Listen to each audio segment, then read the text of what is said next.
Well, greetings and salutations, everybody. Welcome to my YouTube channel. My name is John Campea, and this is a companion video. What are companion videos? Well, I'm awfully glad that you asked. See, every day on the John Campea Show, Monday through Friday, we take the second half of the shows to take your live comments and questions. However, we normally don't have enough time to get around to all the live comments and questions that get sent in. But if you tipped into the channel to support us and you sent in these questions, I want to make sure you don't have to wait too long to get them answered. So we gather them up, we address them here on companion videos. And we're not going to waste any time, guys.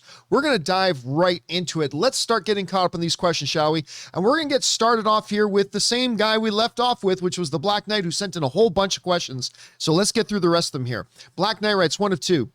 You said this is the best Batman trailer. The new one that they just dropped at DC Fandom, I believe it is, yes. But when Batman vs. Superman trailer dropped, you were gassed. Absolutely, I was. I love that trailer. Your Bruce Wayne impression was decent when you quoted the trailer. Still now, when I watch it, it fills me with energy. Yep, the movie was not a 10, but that trailer, wonder if there's any lines you can drop from the new trailer that you loved. Like, even if there is a 1% chance, we have to take it as an absolute certainty. That line in the Batman vs. Superman trailer, what was, I forget the exact line, but it's something like he basically has the power to wipe out everybody in the world. And if there's even a 1% chance that that's the case, then we have to take it as an absolute certainty. I love that line. That line is great. From this trailer, I mean, I think it's the joke, not Joker. I think it's the Penguins. I got you before the big horror moment, right? But again, this is the first teaser. It's going to be interesting to see, or it's not the first teaser, but it's just the latest trailer. We'll see what more they kind of reveal moving forward. There's not a lot of big memorable lines from Batman in it. I mean, I'm vengeance, but like nothing, profound, or I don't care about myself. Not profound, but yeah, but I do believe this was the best Batman trailer we've ever seen, in my opinion. All right, next up.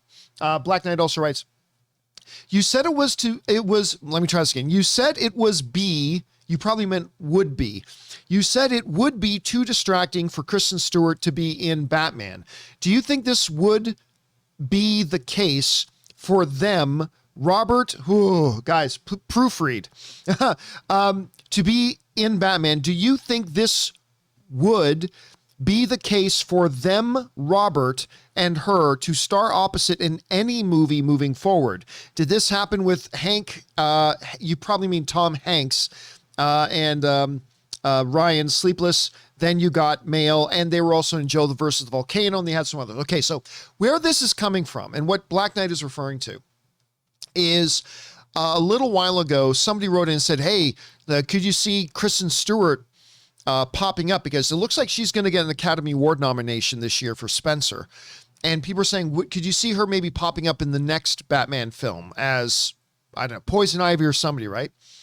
And my response was, I think that would be far too gimmicky for it. I mean, getting the Twilight reunion. Now, with Tom Hanks and Meg Ryan, it was different, right? They didn't burst on the scene with a global phenomena franchise series of films and then did another huge high-profile tentpole film. Like, I could see Robert Pattinson and Kristen Stewart doing a rom-com someday, maybe even a dramedy someday. Yeah, absolutely. But to get the Twilight pair and then to drop them in a Batman movie, I think that just comes across as a little bit too gimmicky, and I don't see them doing it. But I could see them doing other movie projects together in the future, and I think there could be something very novel about that. But, we'll see how it goes. All right, next up from Black Knight, we've got I'm with you on Cavill being Bond. Loved Man from U.N.C.L.E. Oh, I loved Man from U.N.C.L.E. You said the fact that he was Kal-El would not put the studio off. But if the DCEU was flying and he was still in the Cape, given the commitment of superhero movies, commitments bulking up, etc., if you were in charge at the Bond studio, would you still give the green light for him to be your Bond if he is still heavily committed to the DCEU? Yes. So where this is coming from is somebody asked the other day, because I mean, look, I don't care who plays Bond next. I just want it to be a really good actor, but I would love it if it was Henry Cavill. There he is. I would love it if it was Henry Cavill, but it doesn't have to be Henry Cavill. It can be somebody else. But somebody wrote in and said, well, the Broccolis and the people in charge of Bond would never hire somebody who's already big in another well-known franchise to be their James Bond. So it can't be Henry Cavill. And to which I said, well, you don't remember how big Remington Steele was. And there was a reason there was this huge clamoring of people saying Pierce Brosnan should be the next James Bond. Pierce Brosnan should be the next James Bond. So sure they would. They wouldn't let the fact that Henry Cavill played Superman deter them from allowing him to be Bond if they wanted him as their Bond. So there's that. But what if he continues on playing Superman? It doesn't matter. Like there's a reason Dwayne "The Rock" Johnson can make like 4 movies a year. Like, you're not on set. An actor is not on set for 9 months in a movie. You know, they're generally usually there from 8 to 12 weeks. Generally. Is some movies longer? Yes, some movies shorter.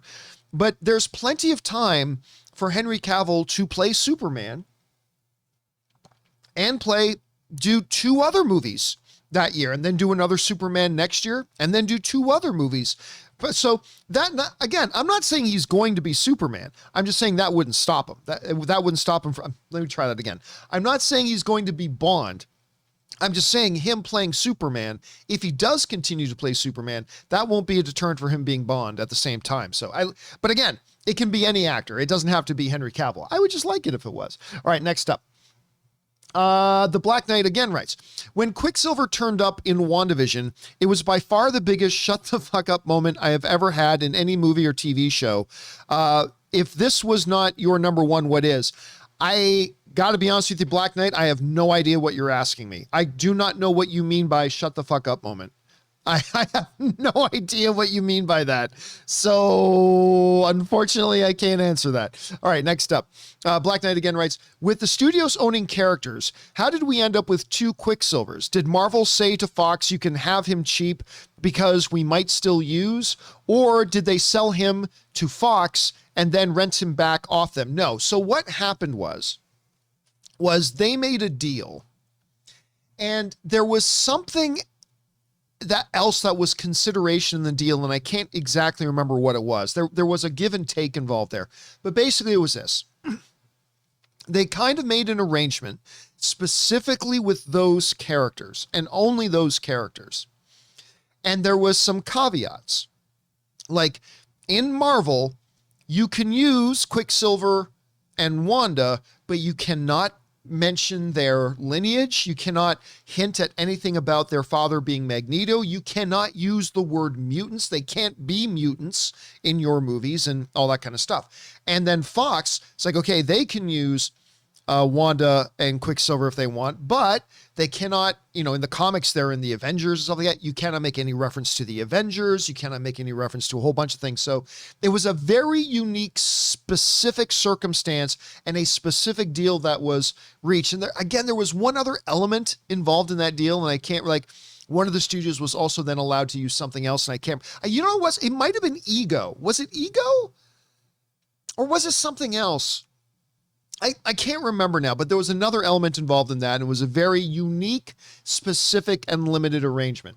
All right, next up. Black Knight writes, one of one. Civil War is still my favorite MCU movie. Even seeing all the trailers and knowing where we would end up, Cap and Bucky versus Tony. In the IMAX showing at midnight, when the video was revealed to Tony, I could not help shouting, no way.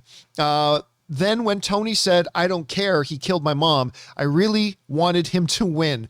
When I watch it back now, I'm like, seriously, how did I not see this coming? I mean, the movie sets it up all the way. I don't know if I was so engrossed in the movie, I forgot all I knew while watching, or if I just had a dumb moment. No, I mean, I think a lot of people didn't see that. Look, there's a lot of things in movies.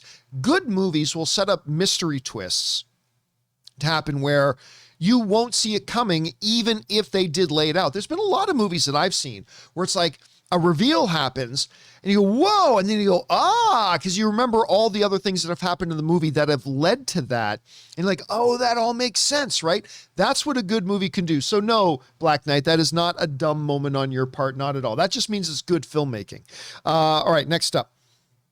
Black Knight writes again, I know you was against it. But there was a lot of us wanting Eric Stevens to be the new Black Panther. Oh, that would have been such a horrible, terrible, awful, disgusting idea. Anyway, maybe because we love Jordan's performance so much. His performance was fantastic. I feel like Marvel in What If fully put an end to anyone's dreams by showing this is a bad guy. It's not happening it's not, guys, please proofread what you write in. It's not happening, comma. Every version of him is baddie, LOL. Yeah, I get the love for Michael B. Jordan's portrayal of Killmonger. Totally get it. It was fantastic. He was so good in that. But I'll be straight up with you. I don't think you're idiotic if you think this, but I think the idea itself is idiotic. Like, believe me, there are many, I'm not an idiot, but I hold many idiot sounding things. But look, I always thought that was the dumbest thing. Like, they should bring Eric back to life and he should be the new Black Panther. Eric is evil, okay? He's not misunderstood. He's not all that complicated. He's evil. But John, look at his childhood. Oh, look, I understand there was a tragic set of circumstances that set him on his path to being evil. But, Ann and I watched Black Panther again a few weeks ago because we went to see Black Panther in concert at the Hollywood Bowl. And again, watching it again, this was like my 5th or 6th time watching it. Like, you're really overwhelmed by just how evil he is. Like, he's looking to create mass genocide across the world. He wants to kill all of them and kill their children. And he's just vile evil. There's nothing good or redeeming about him. What makes him really rich as a character is this tragic set of circumstances that befell him, that put him on the path to where he was. But that's where he was. And I've never, ever understood anybody wanting that vile, like awesome character, but vile, evil character to be the next Black Panther. It made no sense to me whatsoever. And you're right. When What If showed, look, even the alternate universe's version of him, he's out for himself and he's out to extract revenge on the rest of the world for his pain and blah, blah, blah. And I like that they did that. I really did. Anyway, that's just me. All right. Thanks for writing that in. Next up. Black Knight also writes, think my dad's biased because he loves Star Trek, but he thinks Chris Pine would have been bigger in the 1980s, in an era where actors were as big as the franchises they were in. Total package? That's my last question for now. Love the show. Peace. I mean, I don't know. See, first of all, your dad, you are right. The 1980s and even well into the 1990s, movie stars made the movies. And the stars were as big as the movies themselves, right? I mean, that was that era. We saw that start to change a bit into the 2000s, and it's definitely different today, right? Today, putting the big star in the movie does not guarantee a big hit, like maybe it would have at another time in history, although it never guaranteed it. But you were much more likely to have a big hit if you had a Stallone in it or a Schwarzenegger or whatever, right? Today, it's different. I mean, movie stars are still important. They give credibility to a movie in the eyes of the audience. Like, you get an average audience person, if they watch a trailer and they don't recognize any of the actors in it, they're far less likely to be interested in the film than if there are actors they recognize in it. That will make them more interested. That's just been proven. But it is a different era. Would Chris Pine have been a bigger star in the 80s? I don't know. But Chris Pine, he is a total package. He can do great drama. He's got great comedic timing. He's got the super awesome, good Hollywood movie star, good looks. I mean, he's got all of it. Maybe he would have been bigger in the 80s. All right, next up. Black Knight Returns writes, he said he was done, but he wasn't done. Black Knight Returns writes in, I just remembered a couple. Loved Lois and Clark. Thought fell off at the end. Original heart was brilliant. Really loved how Lois fell in love with Clark first and Superman after. Normally, it's the other way around. When we knew Superman was turning up in... Okay, that's a different question. You're right. One of the really cool things about Lois and Clark was the idea that she fell in love with Clark Kent first. In a lot of iterations of the Superman story, Lois is in love with Superman. and, you know, and is friends with Clark. And then in this, she fell in love with Clark. And that was a really neat, unique kind of approach to the story that I think they did a really good job on. And I think that worked out really well for them. Okay, next up, we go more from the Black Knight, who writes, when we knew Superman was turning up in Supergirl, I was begging it for to be Tom Welling. I mean, don't get me wrong, I love Smallville, but no. But Tyler in Lois and Clark is brilliant. He did a very good job in that show. Had me thinking, could he carry a movie? The shift of his acting when he says, thanks, my mom made my suit, to a kitty vibe. Yeah, first of all, I kind of got hooked on the show in that very, very early moment in that first episode when it's like thanks, my mom made it. There was something so charming about that it really kind of hooked me into it. Do I think Tyler could be the movie Superman? Let me phrase my answer very carefully. I don't think Tyler's Superman could be a movie Superman. It's not that I don't think Tyler can't be a movie star, not at all, but I don't think this Superman is good on TV. I don't think this Superman would be a good big screen Superman. If you know what I mean. Anyway, I'll just leave it at that. All right. Next up, Funky Buddha writes, hey, John, real life succession happening up here in Canada with the Rogers family drama. Thoughts?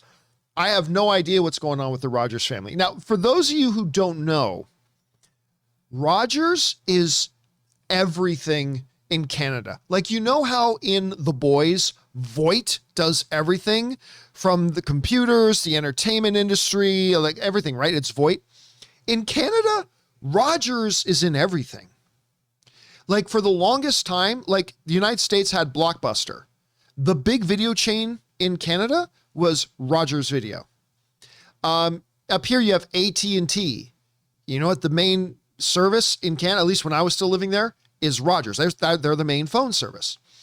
Hell, the big main sports stadium in Canada, in Toronto, it's the Rogers Centre. They are just, they're royalty up there. I mean, it's Rogers, but I don't know of any of the drama going on with the Rogers family, but like with the size of the empire of the Rogers empire, I wouldn't be surprised that there's going to be inter-family squabbling, but I'm going to have to go and look it up now, Funky Buddha. Thanks for putting it on my radar. All right. Anton Riley writes, hey, John, have you seen the trailer for the live-action Cowboy Bebop series? As somebody who watched the anime, I love the trailer, but I feel like I'd still love it even if I didn't watch the originals. This felt like Kill Bill meets Star Wars. Yep, and it's time for John saying the unpopular thing. I did not like the trailer. Like, I love John Cho. Love him. He's great. I didn't like the trailer. Now, I say that as somebody who has barely seen a few things of the original, cartoon of Cowboy Bebop. So I'm not really versed in Cowboy Bebop, like, at all. So I watched this trailer cold. Nothing about this trailer appealed to me. It didn't look funny. It didn't look exciting. The one thing that was interesting was the setting. It's got a little bit of a Firefly set, right? Like Firefly, super sci-fi, but set in the Old West kind of way, right? Really interesting. They've got a little bit of that in Cowboy Bebop. That part looked kind of interesting to me. But yeah, I didn't think the characters looked charming. I didn't find any of it made me smile. Nothing looked exciting. Again, now that's not to say that the show may not be fantastic. And if I watch the show might end up being bloody brilliant. And so I'll give it a shot. I will definitely give it a shot when it comes out. But as far as just the trailer goes, I got to admit, the trailer didn't work for me, Anton, to be honest. All right, next up, we got Anton Riley also writes, well, John, you were right. And news broke in the middle of your Tuesday show. Dune is officially getting part 2. Didn't need to wait until Discovery bought out Warner Brothers, like you said, but it's happening. Current release date is October of 2023. And we did talk about that on the show a little bit earlier today. And yeah, I've been saying for a while, it's like, look, there's going to be a Dune 2. Whether Warner Brothers greenlights it now, or if after Zaslav and Discovery come and take over Warner Brothers in early 2022, they'll greenlight it then. Either way, it's going to get greenlit. And I think it was all the work. We talked about on the John Campea Show earlier today the fact that they already had a full release date ready to go and the fact that it's only 2 years away, that tells me that they had been planning on this for a while, that the green light for Dune had actually been given a long time ago. And they just used all of this to manipulate the audience, to get the audience to demand a Dune 2, right? I think it was all a work. So it kind of leaves a bad taste in my mouth, but I don't care. I'm just happy they're doing a Dune 2. All right, next up. Jack Lumbers writes, do you think a live-action DC Injustice, mostly the comic stuff before the video game, could work as a film or as a film series? I've been asked this question a lot, and I love the comics. I think it's the best written comic series in like 10 years. Seriously, I think the writing in Injustice, particularly Injustice Year One, is some of the best writing I've read in a comic book in a long, long, long time in a series. I love that series. That being said, I do not think it would work as a film or a series because it is absolutely something that is a prerequisite that the audience know and understand a lot of the characters and dynamics already. Like Injustice is great for DC fans. But if you don't know the nature of the relationship between Batman and Superman, if you don't know the nature of the relationship between, say, Green Arrow and Canary, especially with, the scene, you know what I'm talking about. If you don't know, like, the foundational, all this stuff, it's not a movie an average film goer who doesn't have a lot of that prerequisite knowledge can just walk into and appreciate. So on that level, I don't know if it would work. I would watch it, for sure I would watch it, but I just don't know if it would work because it just requires too much prerequisite knowledge to see it. So, yeah, and maybe I'm wrong, though. Maybe I'm wrong, but like I just said, Jack, I would definitely be down to watch it. All right, Sam Fisher writes, you heard that Hulu has greenlit a History of the World Part 2 series from Mel Brooks himself. Yes, I did.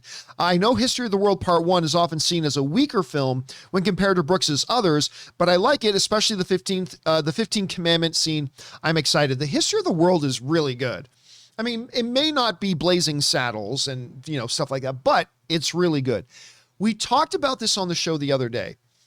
I am not going to get tremendously worked up or excited about this History of the World Part 2 from Mel Brooks, because I've already heard some whispers that Mel Brooks actually isn't even going to be involved that much in it, and it's really just putting his name on it more than anything else. So I will get more excited about it if we hear that that's not true.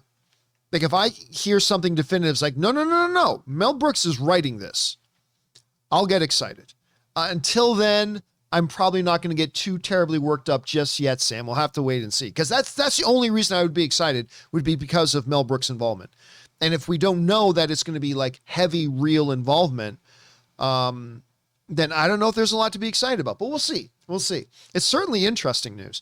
All right, next up, Dangerous D writes, hey, John, what's the deal with Curb Your Enthusiasm? As Jerry would say, I saw the latest episode, and in a scene, Larry went to Netflix to pitch a show. Netflix, John, Netflix. Why didn't they use Max? How can HBO reference Netflix? Bring yada yada filthy. I mean, it's the same thing. It's like lots of shows do that. Lots of shows have their characters reference things that aren't a part of the network that their shows are on. It's not a terribly unusual thing, especially for something like Curb Your Enthusiasm, which would do a lot of stuff like that. Jeff does Super Tech. Tips in like $50. Thank you, Jeff, for supporting our channel on that level, man. Really appreciate that, dude. Anyway, Jeff writes, hey, John, I was concerned the new Dune was going to suck, but Denis Villeneuve delivered a masterpiece visually and auditory that left me wanting more. I wish Warner Brothers would have greenlit Villeneuve's wish to do parts 1 and 2 at the same time. Pandemic concerns? No, absolutely not. Jeff continues, to continue with Dune, John, do you think it was financial concerns due to the pandemic and how they were hesitant because of how movie profits were down, since it might be 2 or more years till we see part 2, because a lot can happen till then and might ruin The chemistry of the cast and crew is some or most aren't able to return for part two, because if they knock it out with part two, then they can for sure can expand it to other detailed stories of the Dune universe, which is complex and amazing. Well, listen, we already know they're going to do more Dune. I mean, we've got the HBO Max series coming about the Sisterhood of the Bene Gesserit, so that's coming. They've got big plans for Dune. And as far as what if certain cast members aren't available? That's not a problem. When they signed up to make Dune, they made them sign multi-film deals. Also, it wasn't a pandemic thing because don't forget, this movie was shot before the pandemic ever happened and went into production long before the pandemic ever happened. So that's not really the concern. We talked before about why studios wouldn't necessarily greenlight shooting back to back. And it's understandable. There's a reason only a couple of film franchises have ever done it. Matrix did it. Lord of the Rings did it. There was another one that did it. I can't remember where they actually shot two at the same time. Might have been one of the Pirates of the Caribbean sets of films, but it's rare. And the reason it's rare is because making one movie is a huge financial risk. Huge financial risk. Making two obviously doubles that. And I'm sure there are a lot of movies. You and I can both name lots of movies that were supposed to be the beginnings of new franchises. And it's a good thing they never shot multiple films back to back because the first one bombed, right? We can all name several. And so it's very wise not to. But here's the part that makes it confusing for me about Dune. They already had plans in motion for a grander scoped Dune cinematic universe. They've already got the HBO series moving forward.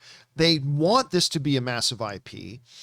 This is absolutely one of those situations, and it's not often, but this is one of those rare situations where they absolutely should have greenlit shooting it back to back. Shooting it at the same time. It would have saved tons of money. It would have been administratively and logistically would have made things much smoother. And we would be getting Dune Part 2 next year instead of having to wait 2 years. And they wouldn't have had to have done all this stupid song and dance about, ooh, we don't know if we're going to greenlight Dune 2. Obviously, now we know they always were going to greenlight Dune 2. That was never really a question, or at least it hasn't been a question for a while.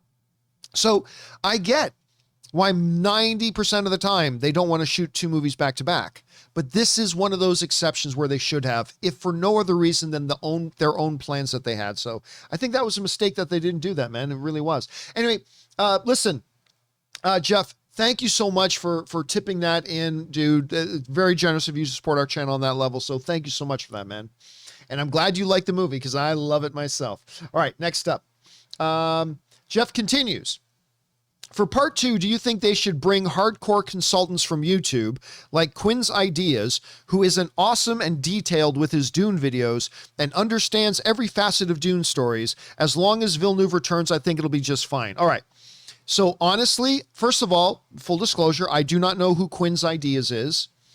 There are many huge, fantastic, wonderful, awesome YouTube channels out there because remember, there's tens of millions of YouTube channels, literally. And I'm sure there are many great, fantastic YouTube channels out there that I've never heard of. Just as there are many YouTubers out there who have never heard of me, right? So it's all good. So just full disclosure, I've never heard of Quinn's Ideas. No, Hollywood should never consult YouTubers. Unless they're making a movie about YouTube, Hollywood should never consult YouTubers. I don't care how much one person knows about Star Wars. I don't care how much one person knows about Dune or whatever. We come across like we know a lot about Dune, and there are people who know far more. So no, I don't believe, and I say this as a YouTuber myself, Hollywood should never consult YouTubers. We are audience. YouTubers are audience for the most part. We are audience. And yeah, there are people on YouTube who know a lot about a lot of stuff, but there are people off YouTube who probably know 5, 6, 7, 8, 10 times more. And being the audience, again, I am reminded by Oh, I used to quote this to that this was Parcells. It might've been Coach Levy, but it was either Coach Parcells or Coach Levy, I believe, who once, when asked by a reporter that the fans were wanting this guy to be the starting quarterback instead of their current starting quarterback. And this one reporter asked Coach, said, have you thought about like listening to the fans and maybe putting what in? And Coach said the greatest comment ever that I totally believe applies to the movie world as well. Coaches who listen to the fans are destined to be sitting with them next week. Coaches who listen to the fans are destined to be sitting with them next week. And I totally believe, I know that's not the popular thing. I know the popular thing is to say, the studio should listen to the fans. No, they shouldn't. No, they shouldn't. They should gauge the fans. They should have their finger on the pulse, understand where things are going. But listen, a lot of times the fans don't know what the fans want because everybody thinks they speak for the fans. I always get these messages from people saying, John, the fans want this. And I'm like, no, they don't. You and your buddies might, but I know a lot of fans who don't want that. So who are the fans that you speak of? Anyway, now I'm going on a big rant. Bottom line is, no, I don't think a studio should be consulting YouTubers on what they should do with their movies. Provided we're not talking about a YouTube movie, in which case these YouTubers really are the world's foremost authorities on it. So anyway, that's kind of my take on that. And again, I say that as a proud YouTuber. I don't think they should be consulting me. I do not think they should be consulting me. Anyway, there's that. And by the way, I say that as somebody who was hired by a studio to be a consultant on some projects. You don't know a lot of that stuff, but yeah. As somebody who is a YouTuber who has been hired by a studio whose name you would recognize to be a consultant on a few things, I can tell you they shouldn't be doing that. They should not be hiring us for that stuff. Anyway, next up, we got Marie Seifring who writes, hey, John and Rob. Obviously, Rob's not here right now. Werner Herzog appeared as the client who wanted to buy Grogu in The Mandalorian. I love Werner Herzog. That's my secret, is I kill one living thing every day with my own hands. That's from a poker movie that Werner Herzog was in. Anyway, Hasbro is releasing an action figure based on this character. Do you plan to get this figure, and do you already have the Funko Pop of this character? Thanks. I do not, but I would totally get the Funko Pop of that. I mean, I honestly don't collect a lot of Hasbro figures. Like, I have a bunch, but that's because Anne could either get a bunch for free or for cheap because of her Hasbro discount when she used to work at Hasbro. But if I'm going to collect figures, it's either going to be Pops or Hot Toys, and I only have 5 Hot Toys. So it would probably be Pops. So I do not have the Pop character, but I would totally, if I was walking around and in a store and I saw that they had a Werner Herzog Pop figure, I would definitely buy it. Definitely buy it. All right. Amir writes, 1 of 3. I knew nothing about Dune before watching it, and I was blown away. It's spectacular filmmaking. The visuals, and especially the sound, really do transport you to the world of Dune. And what I wasn't expecting as a Muslim was the rich Islamic influences. The idea of lisan al-Ghaib, which in Arabic literally means the voice/tongue of the unknown. The concept of the Mahdi, which is Paul Atreides in this part, the Mahdi, which is deeply rooted in Islamic theology. Even the name Beni Gesserit, the word for Beni or Bani means house of or people of. The desert landscapes and the way the Fremen dressed were all very reminiscent of traditional Islamic Middle Eastern life. It all added to the experience and made it all the better. It almost had a personal cultural relevance, that, if that makes sense. It absolutely makes sense. And yes, people have been talking about that, I mean, for a long, long time. Actually, you know what? When I really first noticed it was it should have been in the original movie, but I didn't notice it there. I should have, but I didn't. It wasn't until the sci-fi miniseries that they did for Dune that I started to recognize a lot of that stuff, and they really accentuated it. And it really is true to the book at the same time. And listen, as an Italian, when I see a movie like, what was the name of the damn one that was just out? The latest Pixar one, The Kid Who Turns into the Fish. I can't even remember the name of the movie now. Yeah, but anyway, seeing that, the fact that it takes place in this little Italian town, I mean, that creates a connection, right? you feel, even though it has nothing to do with you, you feel a connection there. So that sort of cultural relevance that you feel on a personal level is always good. I love that feeling, man. So I'm glad you had it, Amir, and thanks for sharing your experience with that. All right, next up.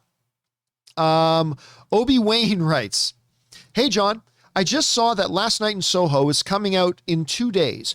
Given that I haven't heard anything about this, I'm beginning to worry about this one living up to that great trailer. I'm a big fan of Anya Taylor, guys, please don't use the acronyms. But anyway, Anya Taylor-Joy and Edgar Wright. So curious if you've heard anything. I've heard it's great. Yeah, it played at a number of festivals. I heard it was given a great response. Actually, let me take a quick peek here. Let me see here. Last Night in Soho. Right now, it's got a 92% audience score and a 73% critic score. So it's pretty damn positive across the board.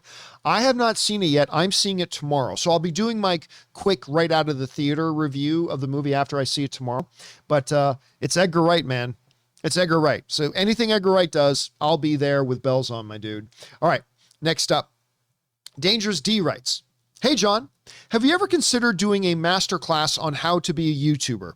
I see you answer fans' questions or advice of starting a podcast and starting a YouTube channel. Since you have a ton of experience, you probably would do a 5 or 6 part video on this. Thoughts?" Yes, and I've been asked that before, and I would do it. The thing is, it would take so much work and so much effort and so much time that I don't have, that if I were to do it, and I might, it would be one of those things that I would have to charge for it. You know, my milkshake brings all the boys to the yard, and they're like, "It's better than yours. I could teach you, but I'd have to charge." So there's a little Peter Griffin for you. Anyway. Yeah, that part I've already decided that if I do, I mean, look, I have, I am obviously, I'm not even in the top 10% of YouTubers in the world. I mean, I'm not. I am not the world's foremost expert on YouTube by any stretch of the imagination. That being said, I have taken 3 different YouTube channels to over 200,000 subscribers each. I did it with AMC. I did it with Collider. I've done it with the John Campea YouTube channel. So I know a little something about, you know, creating a YouTube channel, making content that appeals to people and building a little bit of a following and stuff like that. I'm not the world's foremost expert, but I know a little something about it. And I think I've got a track record that proves that. But if I were to put in that type of work and energy to do that sort of thing, it would absolutely have to go on one of those services where you'd have to pay to access it. It's not something because I can't afford to spend that type of time and energy and resources to make something like that and just put it out for free. So I don't know. I'm considering it. I'll think about it. If I do it, I'll do it sometime in 2022. But in the meantime, I've got 1 2-hour video and 1 3.5-hour video up online, just giving some thoughts and tips and ideas and some philosophies that you can just go and watch whenever you want. So there's that. But, you know, I'm still considering it dangerous. All right, next up, we've got The Black Knight Returns writes, do you mark when the YouTube adverts come on the playbacks? For some videos, yes. It's like clockwork. Let us know your thoughts, then boom, advert. There was one time you said it out of place and an advert came on. Are you giving them key phrases or marking it? Yeah, so here's the thing. I often learn about things that YouTube does after the fact. Like, there was this one point a little while ago where I started getting some people writing into me, especially with like companion videos, saying, I'm like 15 minutes into the video and there've already been 6 ad breaks in the first like 10 to 15 minutes. I'm like, what? Like, why, how, why? And like, people were getting mad at me saying, I didn't put those there. I didn't even know you could put ads in the middle of YouTube videos. I had no idea. And that's when I found out that YouTube was starting to, you know, put mid-roll ads throughout, and they were just kind of dropping them whenever. And I remember I was horrified when I opened like one video and saw that they had dropped 1 ad in the middle of like a 90-minute video. But I was like, that was not bad. But then I was horrified when I opened up another video that was like a companion video that was like an hour long. And it literally had over 20 ad breaks in it. And I'm looking, I'm like, oh my, no wonder people are getting pissed off. Like every 2 minutes, it was stopping for an ad break. So that's when I started learning, not too long ago, like just within the last number of months, I learned about all that. And I learned that I can actually manually go in, delete those ad breaks, or move them to specific points. So yeah, ever since then, I've started going in, deleting a number of the ad breaks that YouTube puts in, and then taking some of them that are already there and moving them so they have a nice natural break. So that I get to the end of a topic and go, whatever you guys think, jump on down into the comment section below and let us know your thoughts. Bam. And then I move the ad break there, so it doesn't come when I'm in the middle of a thought. And the other thing that I really like, are you tired of the shoes you're wearing? Like, I just want to make sure it was done better. So yes, I have been reducing the number of ads that are in the shows, and the ones that I do leave in, I've been trying to move them to points in the video where it's at the natural end of a topic. Jumping down in the comments section below and let us know your thoughts. That's just a good place to put an ad break before the next topic starts. So I've been trying to do that. And again, I only learned about it in the last few months. So if you guys have any thoughts or suggestions, please write into the comments section below any thoughts or suggestions you have. All right, next up, we got Dangerous D who writes, hey, John, according to CNBC, some top Warner Brothers execs never liked the name HBO Max as their company streaming service. AT&T CEO John Stankey and ex-Warner Brothers CEO Bob Greenblatt named the premium service HBO Max. Discovery might change the name once they take over. What would be a better name? Well, yeah, we talked about this. This was one of our big topics, I think, on the show, maybe on Tuesday's show. That was one of our main topics. Tuesday's or Monday's show. No, you know what? Monday. It was Monday's show that we talked about this. So, yeah, listen. HBO Max was a terrible name for them to launch with. Terrible name for them to launch with. Because at the time that they were launching HBO Max, there was HBO, there was HBO Go, there was HBO Now, and now there was HBO Max, and it created a lot of consumer confusion. Like even on our show, there was a lot of people like almost every day writing in. So I don't get it. Like if I have HBO Now, do I still have to get HBO Max? And of course there was some confusion there. It was a stupid name to launch with. Stupid name to launch with. That said,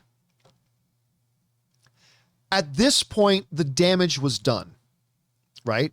All that launch confusion and all the consumer confusion and all that kind of stuff, damage done. So do you change the name of it now? And honestly, while I still think it was a terrible idea for a name to start with, at this point now it's what everybody knows it as. Everybody knows it as HBO Max. Like I freaking hate the name Peacock.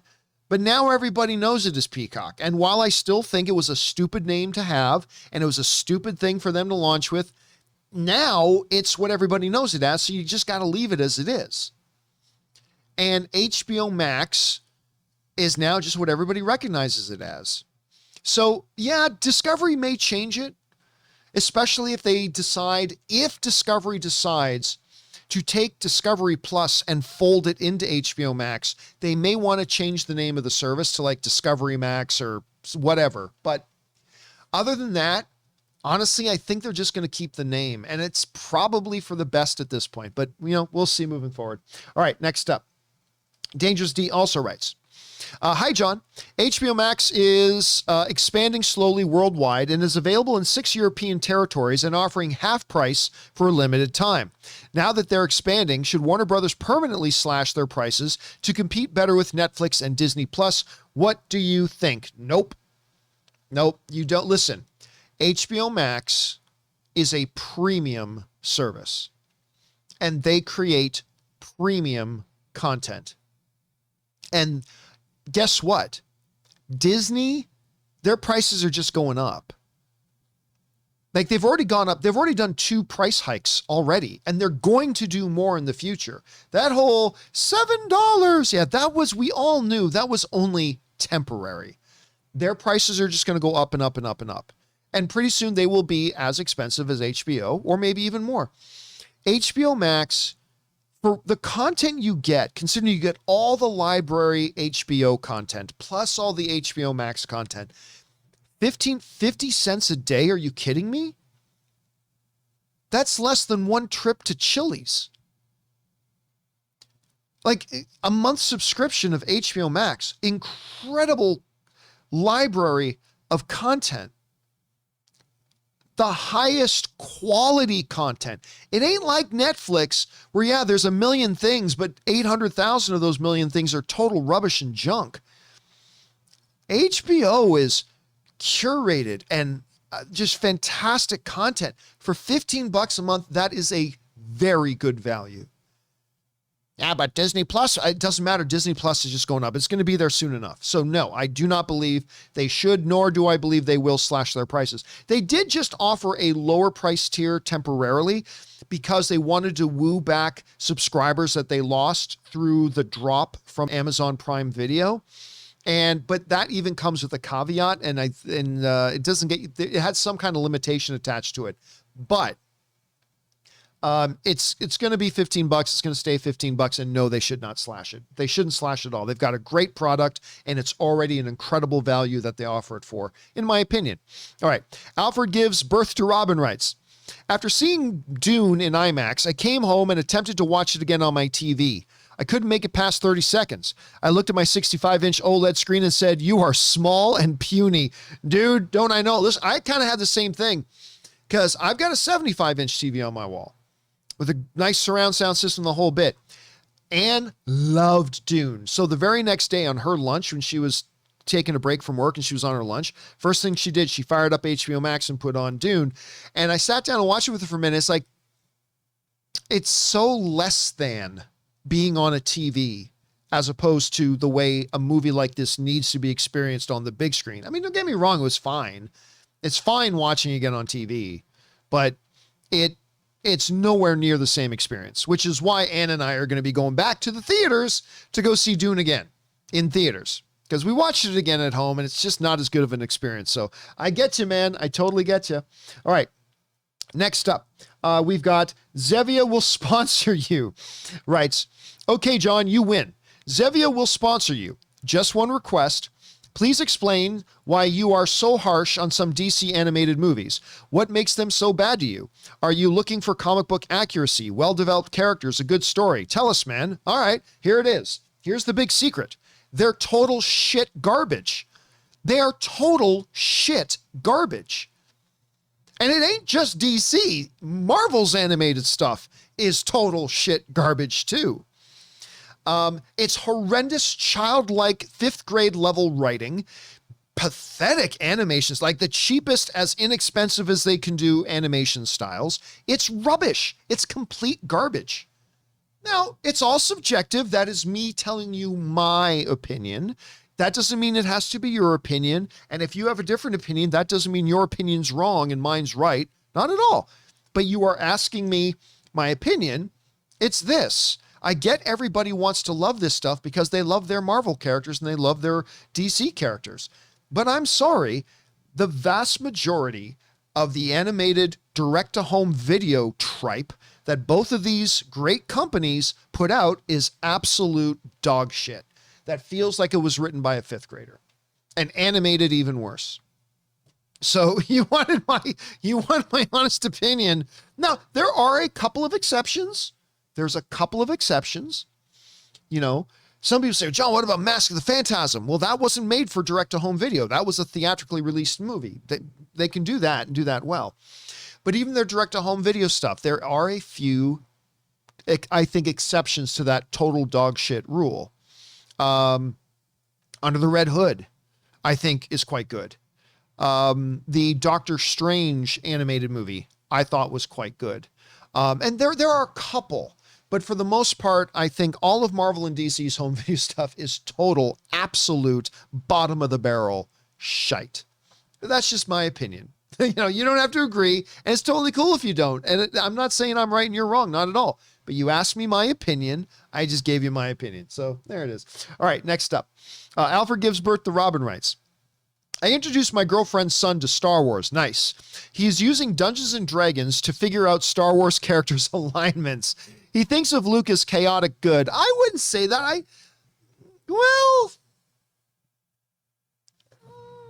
No, I would say Luke is neutral good. Because if Luke was chaotic good, then the moment Obi-Wan said to him, you must learn the ways of the Force. If you'll come to Alderaan, if you're to come with me to Alderaan, what does Luke say? A chaotic good character would say, right on, let's go right now. Boom, let's go. That's what chaotic good would have said. But Luke's response was, I can't. I got responsibilities here. I've got the heart. I got to get home. My uncle. So I wouldn't necessarily say he was lawful good, but I definitely wouldn't say he was chaotic good. I would go neutral good.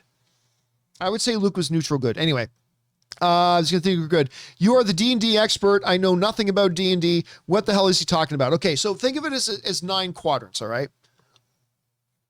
There's lawful, neutral, or chaotic. Good, neutral, evil. Okay? The first word is pertaining to how much of a rule how much of a traditions and rule follower are you? If you stick to the rules, you do things the way they're supposed to be done, you follow traditions, you do whatever, you are lawful. If you totally don't and you disregard all that kind of stuff, you're chaotic. And if you're somewhere in between, you're neutral.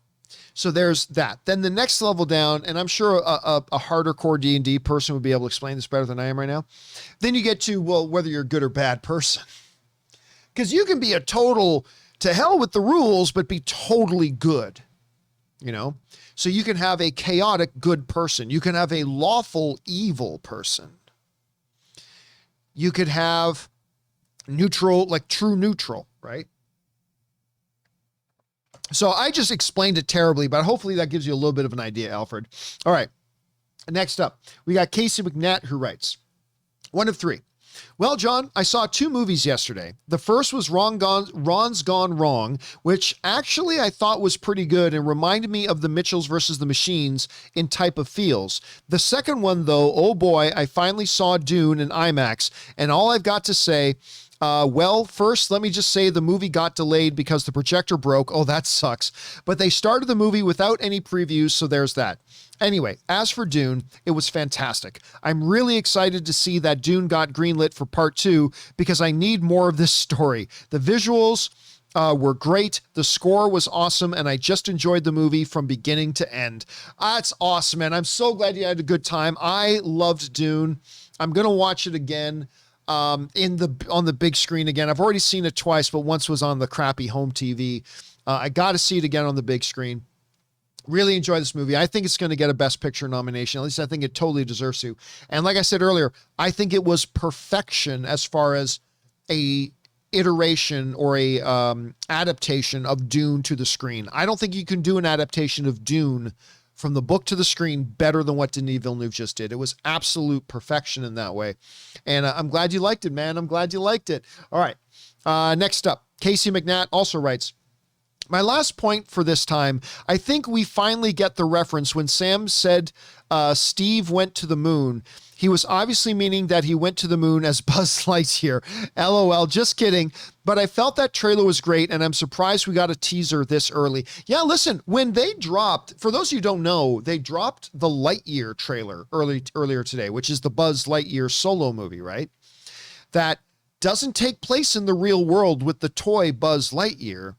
It's the sci-fi story of Buzz Lightyear that then influenced the toy of Buzz Lightyear.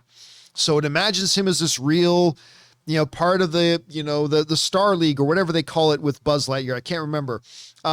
Space Command, is that what they call it? Star Command. That's what it is. Star Command, right? Yes, Star Command. He's a part of Star Command and all that kind of stuff. They dropped the first trailer for it today. Tim Allen is not doing the voice of Buzz Lightyear. Now it is Chris Evans. And I was number one, surprised they dropped it already, but I was delighted by it. I really thought it was good. So can't wait to see what they do next with it, Casey. All right, next up. We got an anonymous viewer who writes in, hey, John and company. I just saw that Dune Part 2 was announced. Yeah, we talked about that on the John Campea Show earlier today. Do you think they made the announcement now to drive more box office? It made enough money or contractually to secure the director and or actors?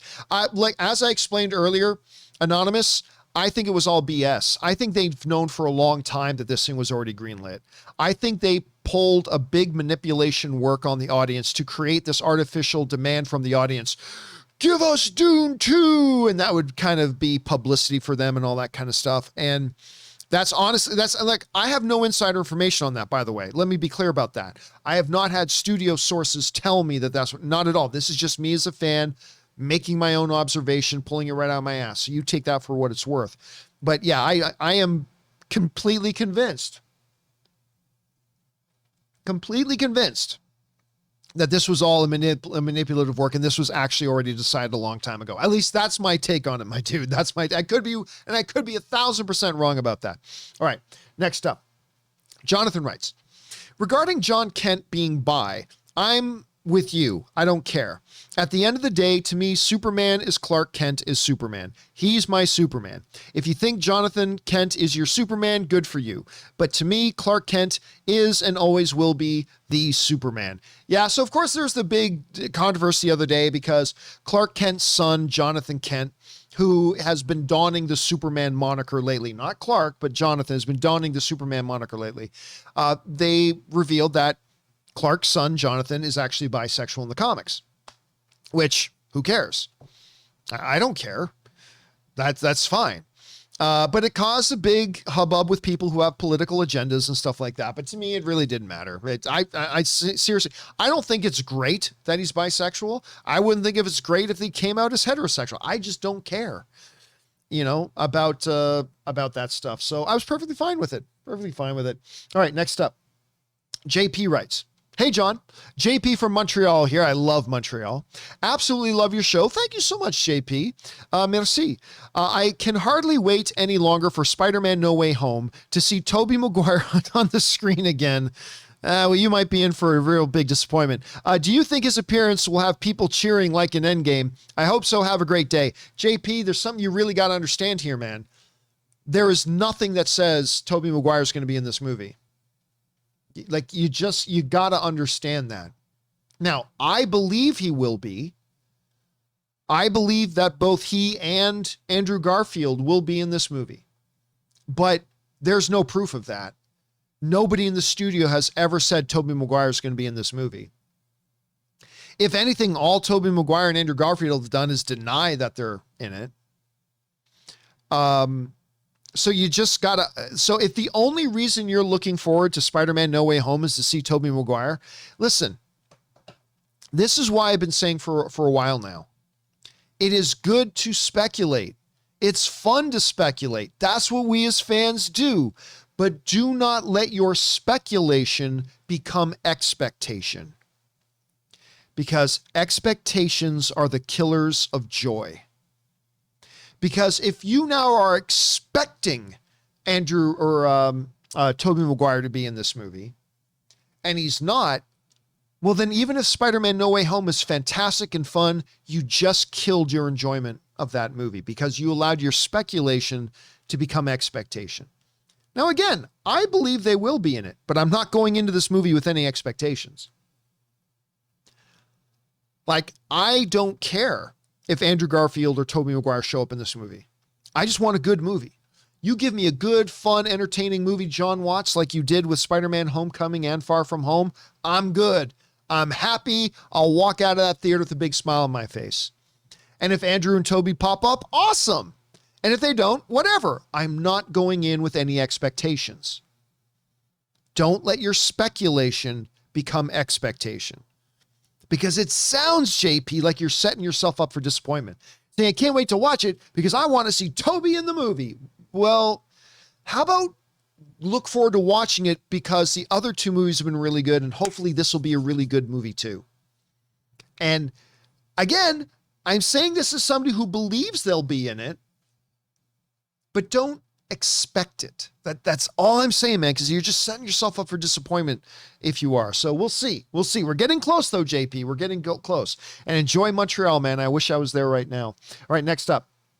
Anton Riley writes, "Hey, John, going to take a wild guess and say you've seen the Lightyear teaser. Yeah, we talked about it on the show this morning. I was delighted. Love the trailer, even though I'm tired of hearing Starman." That was the perfect song for that trailer, by the way. Great song, just overplayed. Going to see this movie day one. Absolutely, me too. I thought it was great. Hype me up for it a lot, Anton. All right, My Comic Planet writes, one of two. I see Eternals' score on Rotten Tomatoes has fallen to 67%. I read that Marvel/Disney scheduled more early critic screenings than normal. That's not true. I guess to try and promote the movie, but in hindsight, I wonder if that was a good idea. Do you think having critics screen so early for the movie and showing mixed reviews versus having them to wait closer to the release will hurt the overall box office earnings? Not really, because it's a Marvel film. And the reality is, 67%. And by the way, I think it's gone down 1 or 2% since then, but like mid to high 60s is still a good score. That means a good majority of the critics like the film. At 67%, that means only 33% of the critics don't like it. 67% like it, 33% don't. That's still positive. It's still positive. And I'm not terribly surprised. Like, we're going to talk about this on the John Campea Show tomorrow.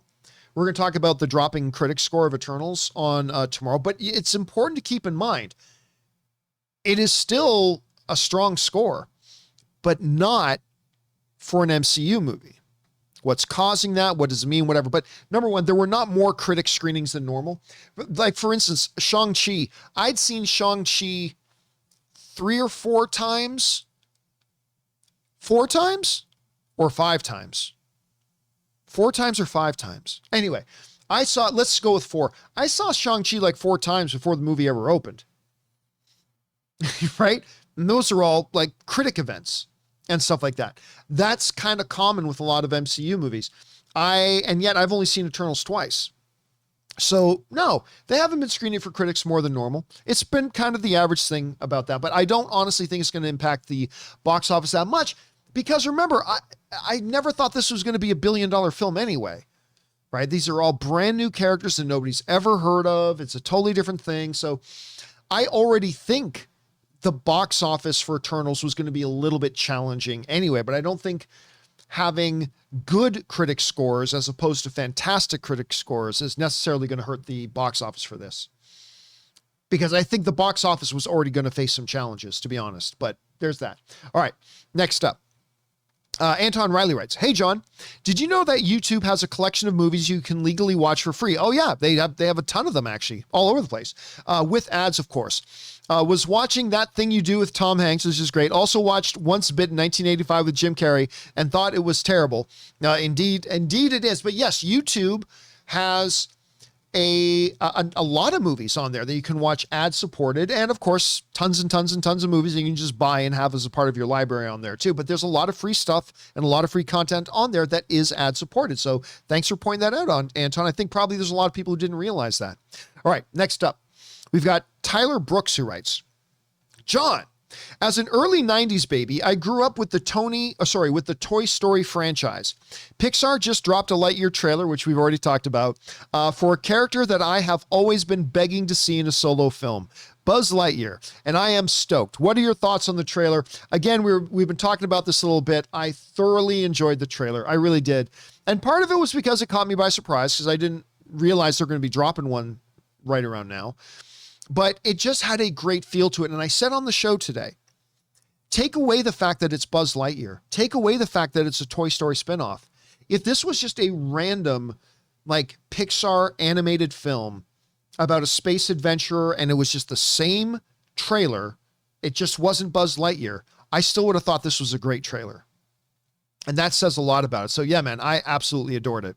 All right, next up, we go to Armchair Fandom, who writes, Hey, John, have you watched the last blockbuster on Netflix? We talked about that a while ago.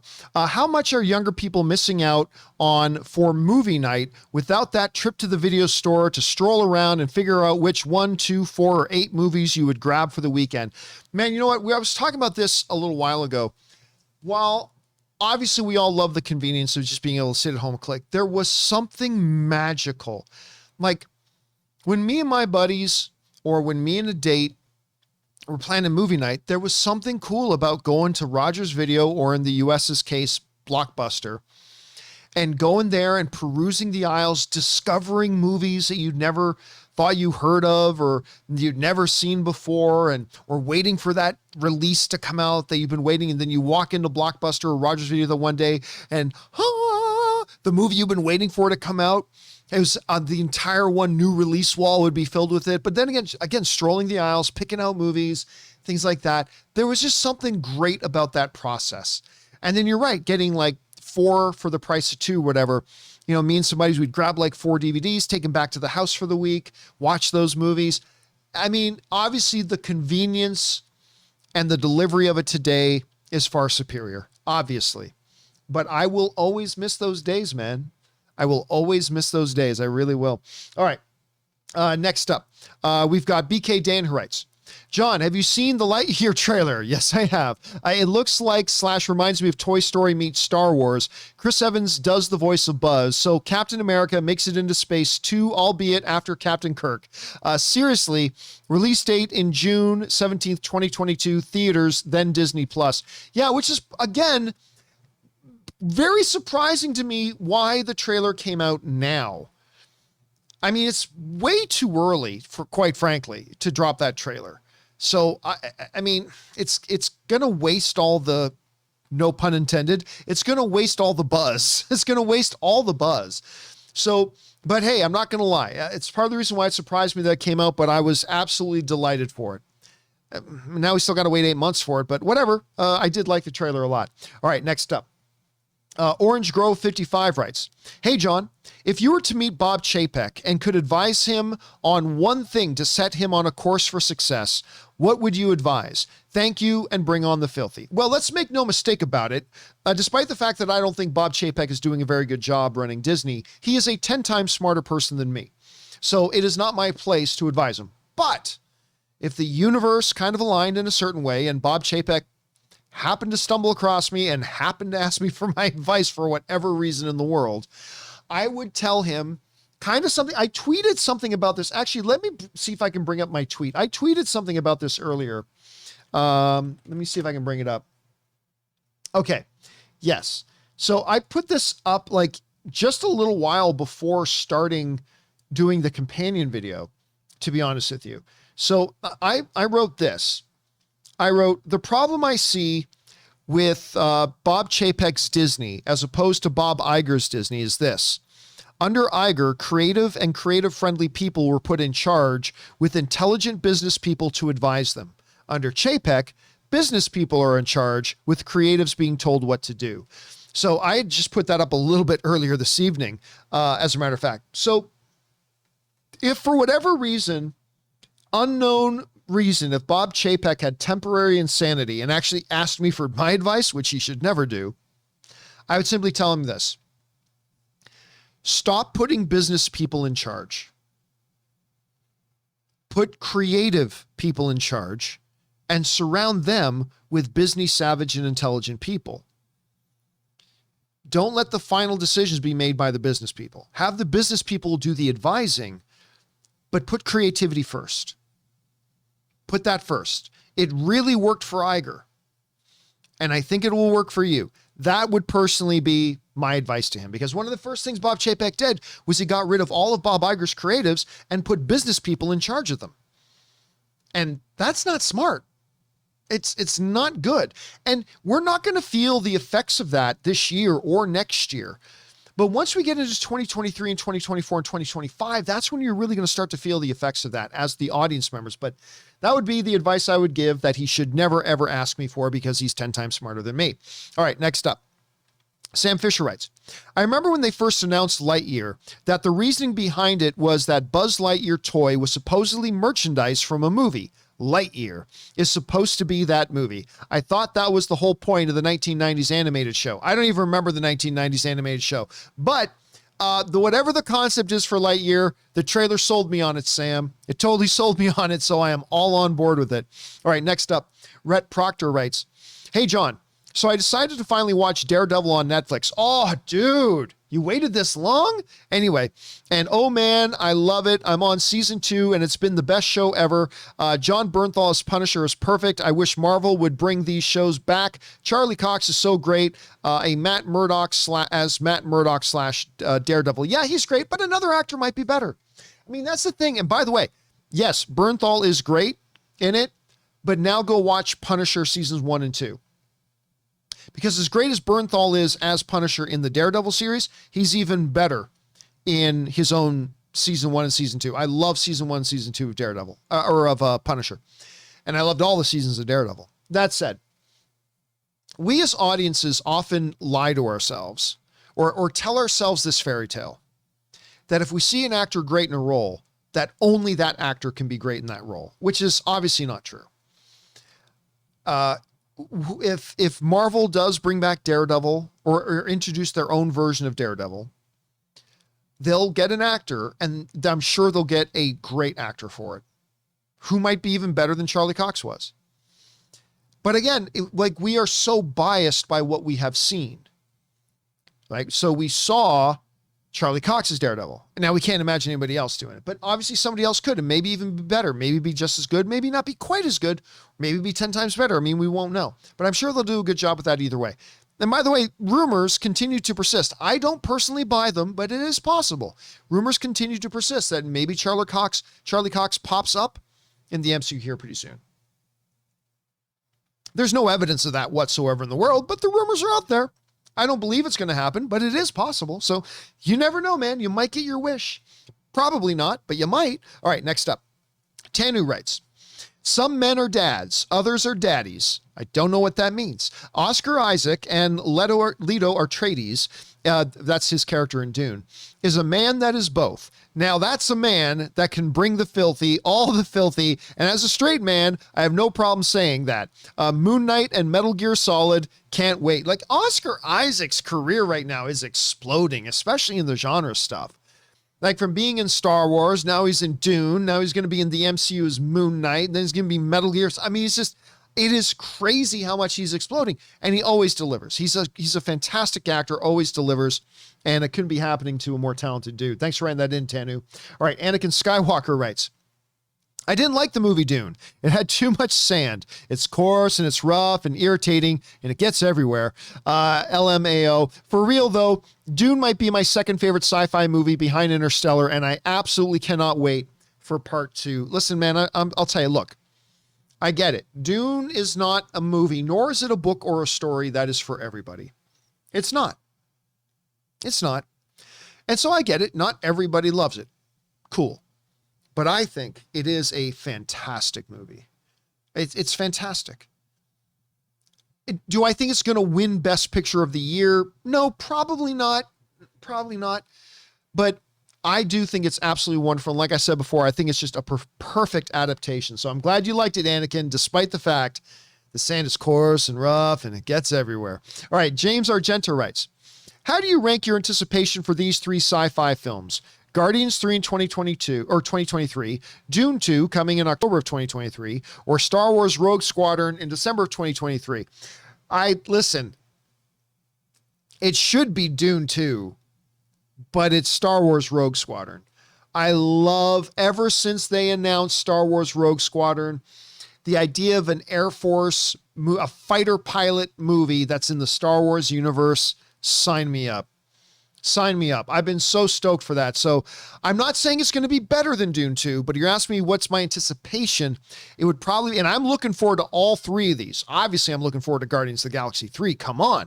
But these are all big wins, but I'm going to rank it as number 1 out of these 3, Rogue Squadron, then Dune 2, then Guardians of the Galaxy 3. And I can't wait for all of them. All right, Kylo Ken writes, John, like you, I believe the Dune 2 revelation is a work. Yeah, unfortunately, that's what I believe. They want to increase box office for Dune for anyone that's hesitant to go see it because of its open ending. People are more willing to go see it if they know there will be a resolution to the film. But that's the stupid thing, Kylo. Then why on earth? Because you're right. But here's the stupid thing about that. Why didn't they just let people know before the movie came out that, oh yeah, and part 2 is coming, so they wouldn't feel the weight of that, like kind of abrupt ending, right? Again, I think it was all the work, you do too, that they tried to get the fan base to bring up this big, we demand, you know what they wanted to try to do? They wanted to try to artificially recreate the release the Snyder Cut thing. They wanted to try to capture that lightning in a bottle again and get the make Dune 2 movement, right? But by trying to artificially create it, it didn't really get the results that they wanted. And they finally had to come out and say, okay, yeah, it's coming. But I believe they have, I'm not going to say they've always known, but I think the decision to make Dune 2 was made a while ago. At the very shortest, 3 weeks ago.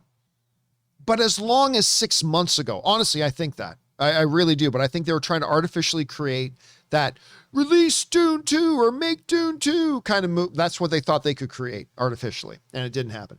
All right, next up. Jerry Demert writes, dude, you guys make my day. Oh, thank you so much, Jerry. Appreciate that, man. I watch you and Rob with the same enthusiasm I had as a kid when I picked up a new issue of Starlog magazine.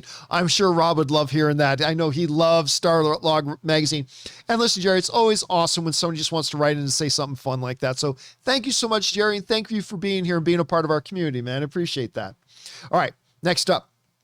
Casey Mcnatt writes, now that I've seen Dune, I can focus on my next movie to see. Plan to see both Last Night in Soho, I'm seeing that tomorrow night, during the weekend, and maybe Antlers. Oh, I gotta watch that real soon.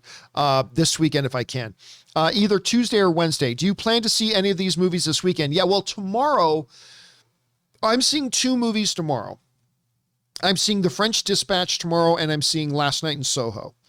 And I'm going to try to work in Antlers whenever I can. But tomorrow night, if everything goes according to plan, and not everything goes according to plan, obviously, but if everything goes according to plan, tomorrow night I'll be seeing French Dispatch and Last Night in Soho, and I will be doing 2 straight out of the movie theater review and reactions. So keep your guys' eyes open for that tomorrow. But yeah, Antlers. Very, very excited for Antlers at the same time, man. All right, next up, that was Casey. We've got an anonymous viewer who writes, just saw Dune last night, immensely enjoyed it, can't wait for the next film. I've never read it, so perhaps it's just me, but was there an incestuous undertone in that scene where it appears LJ is gawking at PA while changing into still suits? My apologies. You're not the first person. I've heard somebody else ask that question. I never thought that when I was watching it. And I'm not saying you're wrong. I'm just saying I personally didn't pick that up. What I saw was a mother looking at her son. Because remember, in that scene, he's kind of taking command, right? He's now kind of establishing, his father's now dead. And he's now the head of the House Atreides. He's now the Duke. And he's like now been kind of laying out what they're going to do, what their instructions are. He's become the leader. And what I caught in that as they were changing into their still suits, as she was looking at her son, I thought I saw it as a mother looking at her boy now being a man. And she's seeing that transformation that he's the Duke now. I mean, that's how I saw it. So I don't know, but maybe I'm wrong. Maybe there's some subtext there that I didn't pick up on. It's possible. All right, next up. Alan Ling writes and sends in like a $20 tip, man. Thank you so much for that, Alan. Alan writes, hey, John, I haven't heard you cover this, so I thought to send in this question/topic. Disney Plus Day is coming up on November 12th.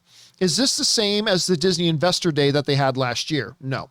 What perks do you think we can expect aside from what they announced?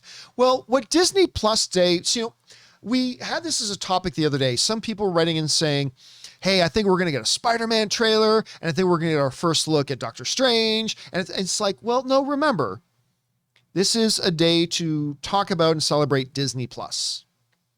They're really just going to be talking about Disney Plus. So I think they're going to highlight some shows that are coming. I don't know if there's going to be a lot of announcements. Maybe there will be, maybe they won't. I think we'll get our first look at some maybe Obi-Wan footage. I think they'll give us our first look at the Book of Boba Fett, which is coming, of course, at the end of December. So I think they're going to give us our first look at that. I think they're going to give us our first looks at a lot of things and maybe talk about some of the future plans of Disney Plus. But this is very much a Disney Plus event. It's not a Disney event. It's not a Marvel event, although Marvel is part of Disney Plus, but it's going to be about Disney Plus. So I don't know if there's going to be a lot of announcements. This isn't going to be like the Investor Day thing. I think it'll be more like DC Fandom, hopefully a better version of DC Fandom, at least a better version than the 2021 version of DC Fandom, because last year's DC Fandom was great. But I think it'll be more like that than it would be like the Investors Day stuff. That was a very different thing, I think. So but we'll find out. November 12th is getting closer, Alan. All right. Thanks a lot for writing that in again. And thank you so much for supporting our channel on that level, Alan. All right. Next up, Tom Anderson writes, 1 of 2. Eternals is now at 65% Rotten Tomatoes score and falling. We all know Feige is in love with this movie and wants it to be a signifier of the future of the MCU. I've never heard him say that. I've never heard Feige say that he thinks that this movie is a signifier of where he wants the MCU to go. I'm just saying that. We also know he plans years ahead. If the audience reaction is as underwhelming as the critic reaction, and by the way, the critic reaction is not all that underwhelming. Like a solid majority of the critics like this movie. Anyway, does Marvel have to pivot or trust the process and the plan they've set in motion? I realize 65% is still a good score, but by MCU standards, it's one of the lowest they've had, network TV shows included. It is one of the shows, but no, listen.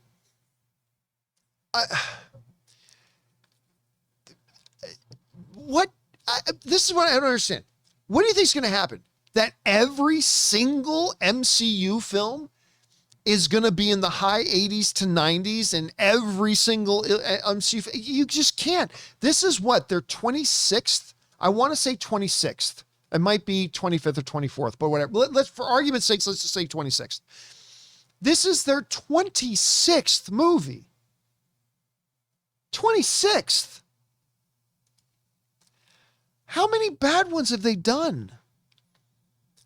Iron Man 2, Thor, The Dark World, Thor: The Dark World, and that's it. And if this one ends up, let's say, and by the way, the critic reviews could go up, they could go down. Let's say for argument's sake, they drop below 50%. I don't think it will, but for argument's sake, let's say it does. Okay. So that'd be like, that would make your record 23-3. If, to put this in a sports analogy, if you are on a 10-game winning streak, let's say, and then you lose one, do you go, oh my God, we lost a game. Let's change directions. We have to reevaluate our strategy and our process. And it's like, dude, we just lost one game out of the last 11. Like we just won 10 in a row. I'm pretty sure if this one ends up being a road bump, I'm pretty sure that doesn't make us call our thing. It's a whole, to quote Janet Jackson, we are such a what have you done for me lately thing, right? Like I see this all the time. You could have a filmmaker put out 4 or 5 brilliant films, maybe even win 1 or 2 Academy Awards, and they put out one bad one. And then all of a sudden the audience says, well, I'm not going to look forward to any more of those movies. Look what they just did with their last one. It's like, come on, guys, look at the big picture. Look at the big picture. Now, look, I said from the beginning, once I saw Eternals, I said, look, I don't know how the average MCU fan is going to respond to this movie. You'll remember I said, I don't know how the average MCU film fan is going to respond to this movie. I just don't know. I know I thought it was quite bold and I really enjoyed it. And obviously the majority of critics enjoyed it. I mean, the audience rating right now, actually, let me see if I can find what the audience rating is on it right now. Well, I'm not going to look that up because there is no audience rating yet. It hasn't opened up yet.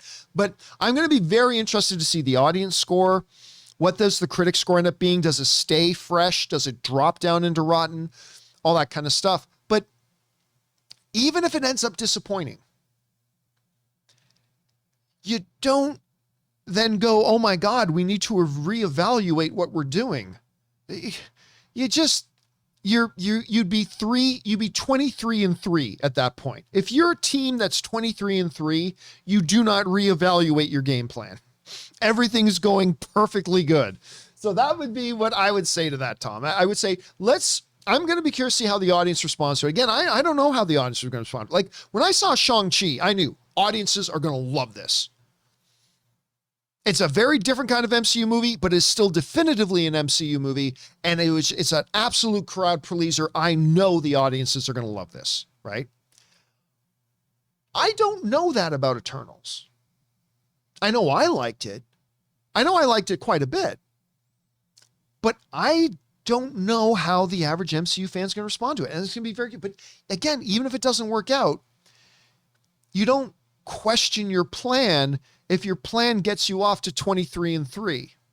That means everything's working. Everything's going fine. And guess what? At some point, they're going to hit another bump in the road. You can't just constantly put out absolute grand slam home run after absolute grand slam home run.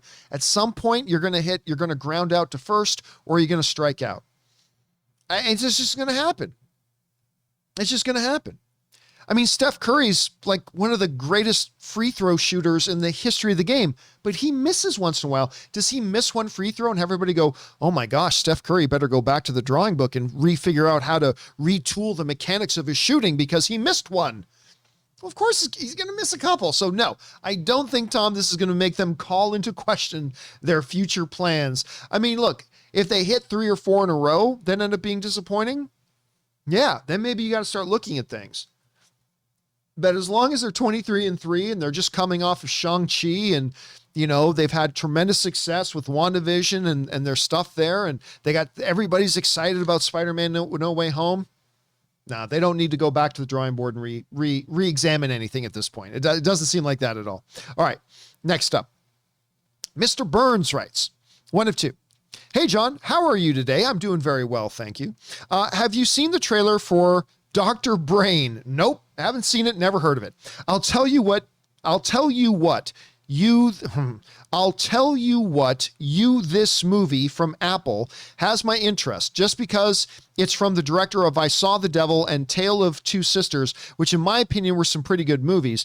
It will come out on Apple TV Plus on November 4th, and it will be a 6-part series that stars Lee Sung-kyun, who was great in Parasite. Everything was great about Parasite. I'm really looking forward to this. Have you seen the trailer, and what are your thoughts? Nope. I have no thoughts on it because I've never even heard of it. No idea. But Mr. Burns, I appreciate that you put it on my radar because it does sound like something that might be up my alley. So I'll have to go and look that up and check it out myself. So thank you. But as of right now, no thoughts because I've never even heard of it. Never even heard of it at this point. But I will keep my eye open for it. Thank you, Mr. Burns, for putting that on my radar. All right. Next up. An anonymous viewer writes, hey, John. I just finished watching the series Twin Peaks created by David Lynch, and wow, is it amazing. While it got very weird at times, I thought everything was amazing. Definitely one of the greatest TV shows of all time. What are your thoughts? Didn't care for it. Now, I say that as somebody who only saw like 1, maybe 2.5. I want to say 1.5, but maybe 1.5 or 2.5 episodes of it. Now, this is a long time ago. I was younger, and I just remember thinking, I just thought it was weird. Didn't work for me, so I never watched it. So yeah, I gave it a shot many, many years ago.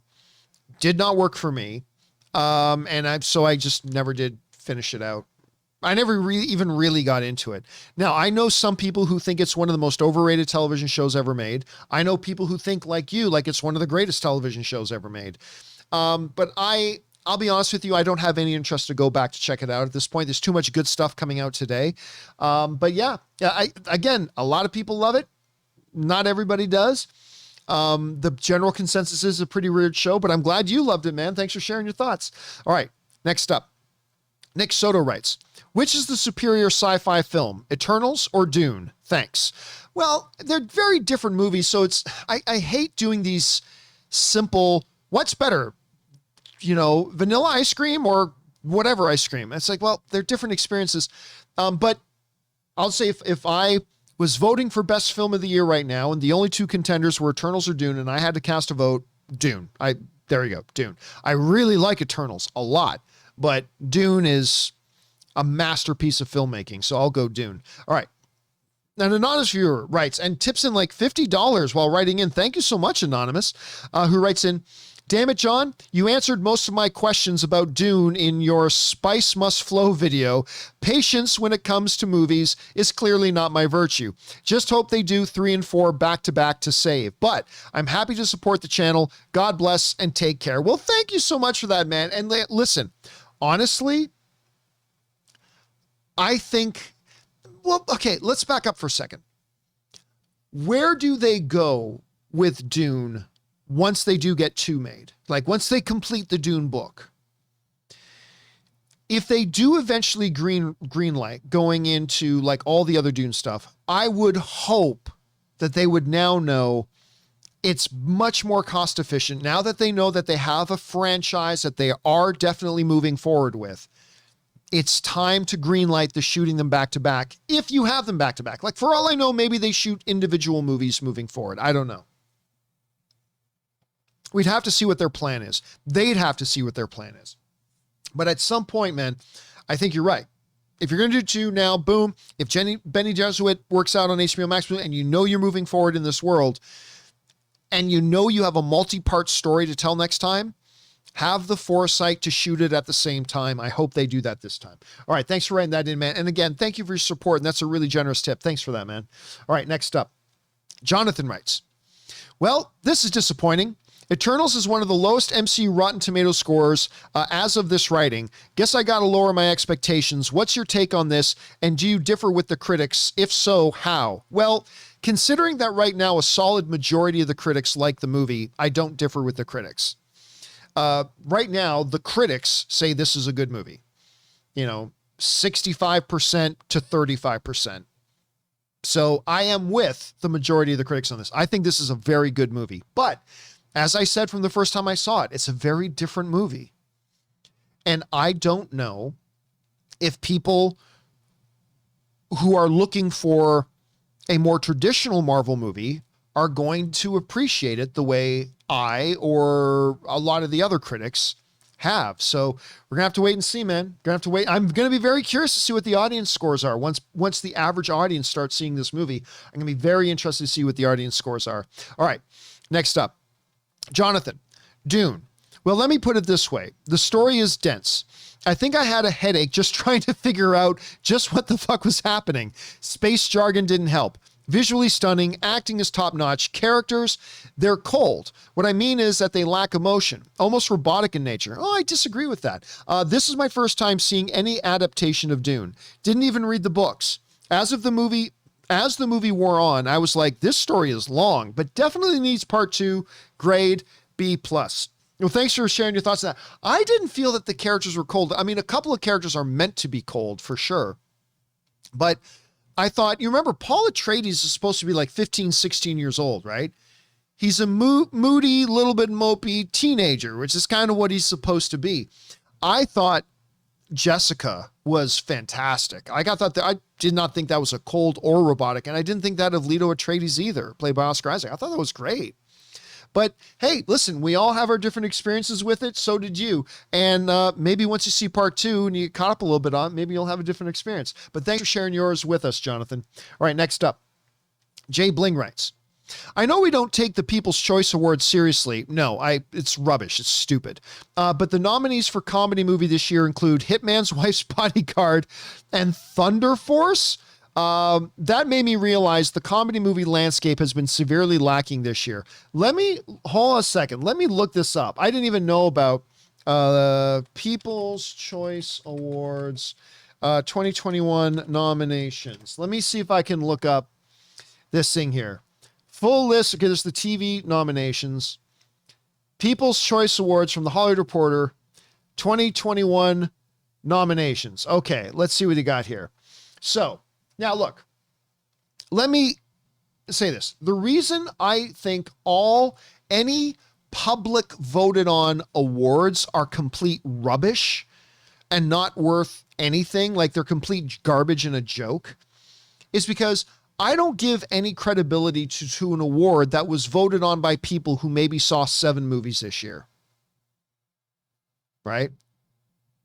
I don't like any movies, any awards that the people voting on it probably on average saw 7 to 12 movies that year, is not worth anything. That's why a lot of these like these fan voted awards, why Twilight won tons of awards. They're useless. But anyway, let's take a look here just for fun. What were the People's Choice nominees? And this list came out today. Maybe we should talk about this on the John Campea Show tomorrow. But best movie of the year, Black Widow. Come on. I mean, I like Black Widow. I do. But movie of the year? Oh my fuck. Coming to America? Fast 9, The Fast Saga. Dune, No Time to Die, Shang-Chi. The Tomorrow War. Venom, Let There Be Carnage. Do I need to say anything? I mean, I'm glad there's a couple legit, fun, great movies in there, but Coming to America isn't even good. Fast 9 is total garbage. Black Widow, I enjoy, but that's movie of the year. Okay. Comedy movie of 2021. Coming to America. Free Guy. He's All That. Hitman's Wife's Bodyguard. Jungle Cruise. Space Jam: A New Legacy. Thunder Force. And Vacation Friends. Oh my God.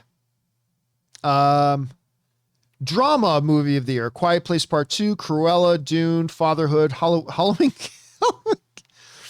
In the Heights, Old, really? Respect. Family movie of the year. Male movie star of the year. Female movie, oh my God, oh dear God, that's Thunder Force. If you needed to know just how stupid and pathetic and dumb fan voted awards are, remember this. Thunder Force is nominated for Comedy of the Year, and Fast 9 is nominated. Fast 9 and The Tomorrow War are nominated, and Black Widow and Coming to America are nominated for Movie of the Year. Yeah. So I really don't have to say anything more after that, do I? Nope. All right, next up. We've got CM Doug's writes, 1 of 3. Hey, John, Ann, Rob, Aaron, and Kimberly. Big fan. Been watching since the Ashley Whalen was on the show. Ashley was great. How is she, by the way? I mean, I haven't spoken to Ashley in a long time, but we follow each other on social media. She likes a lot of my things. I like a lot of hers. We've exchanged some notes. She seems to be doing really good. She seems to be being kept very busy lately, which is great for her. And Chris Carr, I am in the military. One thing we learn is to treat every weapon as if it's loaded. Anytime I am handed a weapon, I check it, period. Now I understand Baldwin thought the weapon was safe. Well, because he was told it was safe. And he is not a weapons expert, but that's part of the problem. Safety with weapon involved is everybody's responsibility. It should be on the movie set. If there is going to be a weapon on set, anyone handling it, including the actors, should be trained. If untrained, don't touch it. Weapons are not toys, but dangerous tools and should be always treated as such. Listen, but that's why there is supposed to be a process and procedure that goes in. Now, you're in the military. So yes, you are trained. That's a big phrase right there. Trained. You are trained to do that. Absolutely. Alec Baldwin doesn't know the first thing about any of that stuff. That's why there's processes in place where there's supposed to be prop masters and armorers and all this kind of stuff and this whole process. And that's why when the assistant director then takes the weapon and brings it on to stage and yells out, cold gun, that means there's a prop on stage. It's totally safe. It's not loaded. Nothing's in it. It's just prop, totally prop. Then when Alec Baldwin hears that, he has to be able to rely on that information. And I mean, I laugh at a lot of people say, well, he should have inspected the gun. And I said on my show, and I know it's not popular to say, but I said on my show, you motherfuckers, 99% of you wouldn't know the first fucking thing about how to inspect a gun. Like, you're all saying, oh, he should inspect the gun. You wouldn't know the first thing. I mean, you would, obviously. You would far more than any of the rest of us. You would, obviously. But I was like, a lot of these other people, it's like you stupid, you wouldn't know the first thing. If I handed you a gun and said inspect it, you'd probably shoot yourself in the foot. Not CM, everybody else. Right? So when you have this protocol in place, where by the time an assistant director walks onto set and proclaims cold gun, it should be safe. It should be done at that point. Like, so, yeah, I don't know. I mean, I also feel like everybody knows I am no Alec Baldwin apologist by any stretch of the imagination. But I also feel like people are trying to, because he's famous, they're trying to put the blame on Alec Baldwin. This wasn't his fault. I think there's probably a lot of responsibility to go around. And maybe there's even a fraction of that goes to him, but he was not the one at fault. He didn't put a live round into that gun. He didn't go walking off set just and grabbed any gun he saw and then brought it onto set with him completely irresponsibly. He thought procedure was being followed. And an assistant director came on set, yelled, cold gun, cold gun. He was then rehearsing with it, doing a scene where he was supposed to point the gun at the camera, because there's that shot in a lot of movies. And unfortunately, inexcusably, there was a live round of ammunition in that gun. And it went off at the camera, hit the camera person. She died, went through her, lodged in the director's shoulder. I mean, such a tragedy. Such a tragedy. And look, I know everybody wants to now rush and assign blame. The first thing we want to do is assign blame. What we should be doing right now is extending our well wishes to the family of the woman who lost her life, her family, her husband, her children, her parents, her loved ones, all that kind of stuff. And then take a deep breath and let the investigation happen. And then let's wait to see what the investigation reveals. And then, but we need to pump the brakes on our rush to say, this person's responsible, that person's responsible, here's everybody, and let's everybody just take a breath. Let's all put down. Like, I know everybody wants to be the Wild West and create a mob to go rush the Tuckett's house and pull out Jim Tuckett for robbing the stagecoach before even finding out if he was the one who robbed the stagecoach or not. Just everybody take a breath and let's see what happens. But I will say this, CM Duggs, it would be great for movies everywhere if they were to have people like you on set. Any movie that's getting made that has a weapon, by the way, they should never have guns on sets. They should never have them. And I think we're going to get to a point now where no guns are going to be on sets anymore. I think they're going to follow the example of the TV show The Rookie, where now they're using what's it called, the airsoft thing that doesn't hold gunpowder or anything like that at all. I think they're getting that. But any movies that still do would be greatly, greatly serviced if they were to all have somebody like you on set to make sure garbage like this doesn't happen. Anyway, thanks for sending in your thoughts, CM. Appreciate that. All right. Anton Riley writes, gotta ask, John, what are your plans for Halloween? Sad. And if so, do you have a costume? I just had a Halloween party today at work, and I dressed up as my favorite sitcom character of all time, Steve Urkel. I say sad because, unfortunately, my Halloween this year is going to be spent driving my wife to the airport. For those of you who don't know, my wife is, she works for Apple, and she's got a big job at Apple. And she works from home, but there's something going on with work up at the big Apple spaceship up there in Cupertino, which is in Northern California, that she needs to go to for a few days. So, and she lead on Halloween. So Sunday night, I'm going to be spending my evening, watching some football in the day and then helping my wife pack and driving her to the airport. And then I will be bacheloring it for 3 or 4 days at home by myself, which always goes the same way. The first 12 hours, I'm like, whoo, I'm a bachelor. I can do it. I can walk around on my gitch if I want. I can order pizza. I can do whatever I want, right? Then after about 12 hours, I just start to get miserable because Anne's not here. I get very irritable when I'm not around Ann for a period of time. The true story, it's really true. I get irritable. I get into a pretty bad mood when Ann's not. When I'm not around Ann for a couple of days, I get very irritable. And you can ask anybody that would work with me. Whenever Ann had to go on trips or work trips, just avoid John for a couple of days. Because I get grumpy when I'm not around Ann. Like, Ann centers me. So, yeah, I'm going to miss her. So yes, you mentioned Halloween and I feel sad, but no, I'm not going to be dressing up in any costumes this year. An anonymous viewer writes, calling it now, Eternals is going to bomb and end up suffering the same fate as Inhumans. Well, you're completely wrong about that. Never to be heard from again. You're completely wrong. I can say that wholeheartedly. And here's the thing. Whenever somebody proclaims something's going to bomb, notice they're never specific. What is your because whenever somebody says something's going to bomb, no matter how much money it makes, they say, see, it bombed. Well, what are you talking about? That number is not a bomb. If you're going to say this, actually put some backbone into it, Anonymous. Don't just say it's going to bomb. No. Put your money where your mouth is. What is it going to make?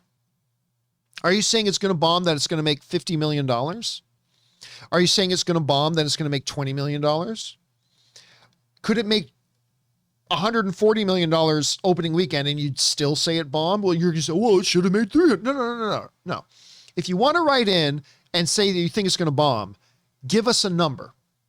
What do you think it's actually going to make? Give us a number. Don't hide behind this little vague term that you get to define later on to suit your narrative. What do you actually think it's going to make? So the next time, sack up, have some testicles, actually put your name on there instead of the little cowardly Anonymous, although maybe you just accidentally left the line blank, but sack up, have some testicular fortitude, and actually put a number on it. Let's see what happens. And maybe you'll be right, maybe you'll be wrong, but at least put a number on it. Don't come out here with this, it's going to bomb. Well, then no matter what it does, you can just say, no, give us a number. Give us a number. All right. Anton Riley writes, so, coming back to my comment on free movies on YouTube, the first Ninja Turtles movie, 1990s, on YouTube for free legally. Lots of movies on YouTube for free if you are someone who can't afford a streaming service. Listen, there's actually a couple of streaming services that are free and ad-supported that have a good library of movies as well. I'm thinking of a couple right now, but I can't remember the names of them. But no, honestly, there are... Whether you have a Roku or a Google Chromecast or an Apple Fire Stick or an Apple TV, whatever, or even just on your computer, there are a number of streaming services that are free and ad supported that will carry a bunch of movies. So yeah, between YouTube and them, there's actually a lot of variety out there, Anton. All right. Thanks for sharing that. Next up, Luke1234 writes, hey, John. So I'm thinking of starting a movie review channel, but I'm unable to see a movie opening weekend and only able to see it on its second weekend. Is my review too late / worthless now? Also, should I see movies I don't care for only to review them? Well, here's the thing, Luke1234. If you are thinking you're going to be able to make a career out of this, if you're doing it for fun, if you want to start a YouTube review channel for fun, then it doesn't matter when you review a movie. It doesn't matter, because if you're doing it for the fun of doing it and having some discussion with some fellow online people, then it doesn't matter if it's a week or two late. And no, if you're doing it for fun, don't subject yourself to going to see movies you don't want to see. Like, yeah, no, don't do that. Don't do that. Now, if you think you're going to do this for a career, I would say don't do it at all. Start it as a hobby and do it for fun and for passion. Now, yes, if you're somebody like me, there's no point in me putting up a review if I'm putting it up a week late. There's no point at that. But this is my business. This is my career. This is, I've got, 4 million views of my videos a month. I've got 250,000 subscribers. I have, 80-some thousand Twitter. this is my business. This is what I do. So yeah, if I can't get a review up timely, that's an issue. But if you're starting one up for fun, it's not an issue. And even if you have dreams of it becoming something you do as a career, start off in your wheelhouse. Start off with what you're comfortable with. So yeah, just review it whenever you review it, and review the stuff you want to review, and don't review the stuff you don't want to. Listen, I'm just going to be blunt and honest with you. There's a 99.9999 chance you're never going to be able to make a career out of this. That's just me telling you what the actual YouTube numbers are. For everybody on YouTube who is able to actually make a career out of doing things on YouTube, there are 5,000 people who can't. Let me rephrase that. Can't isn't the right word. That are unable to, or don't get the right amount of luck versus developing the right skills to be able to do it. So don't worry about that stuff. Focus on what you enjoy. And if you focus on what you enjoy, you might find yourself getting better at it. And if you keep getting better at it, you might find at some point you're actually pretty good at this. And if you are pretty good at this, some other people might start recognizing you're pretty good at this. You might start developing a little bit of a fan base, and you might be able to go from there. But for now, look at it as a hobby. And as a hobby, only do the things you enjoy. So that's what I would encourage you to. That's what I would encourage you, Luke. All right, next up.